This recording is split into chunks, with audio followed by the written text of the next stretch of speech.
সম্প্রতি হয়ে গেল বিহার বিধানসভা নির্বাচন। আর এই নির্বাচনে যে মানুষটা সবচেয়ে বেশি আমাদের নজর কাড়লেন তিনি হলেন মৈথিলী ঠাকুর।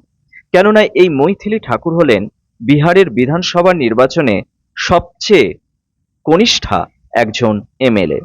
বিহারের আলীনগর বিধানসভা ক্ষেত্র থেকে তিনি দাঁড়ালেন এবং জয়লাভ করলেন।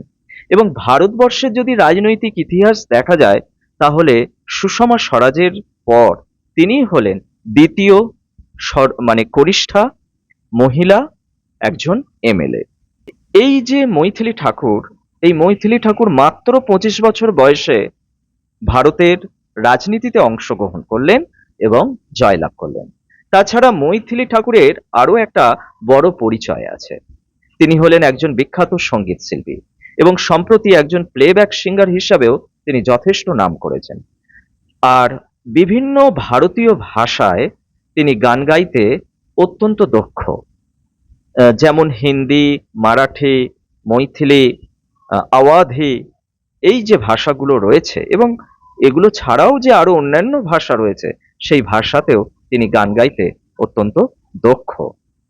আর মৈথিলী ঠাকুর ভারতীয় যে শাস্ত্রীয় সঙ্গীত এবং লোকসঙ্গীত রয়েছে সেই ক্ষেত্রেও তিনি অসামান্য তার দক্ষতার পরিচয় রেখেছেন।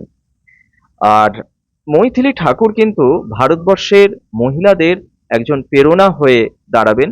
বিশেষ করে তিনি সেই পথটাকেই প্রশস্ত করে দিলেন যে পথে আরো বেশি করে ভারতীয় মহিলারা ভারতীয় রাজনীতিতে অংশগ্রহণ করবেন এবং ভারতবর্ষের যে গণতন্ত্রের কাঠামো সেই গণতান্ত্রিক কাঠামোকে আরো মজবুত করবেন। আমার এই ধরনের ভিডিওগুলো যদি আপনাদের ভালো লেগে থাকে তাহলে অবশ্যই আমার ফেসবুক পেজটিকে আপনারা ফলো করবেন এবং কমেন্টসে মতামত জানাবেন। আর সেই সঙ্গে আমার ভিডিওটিকে আপনারা শেয়ার করবেন।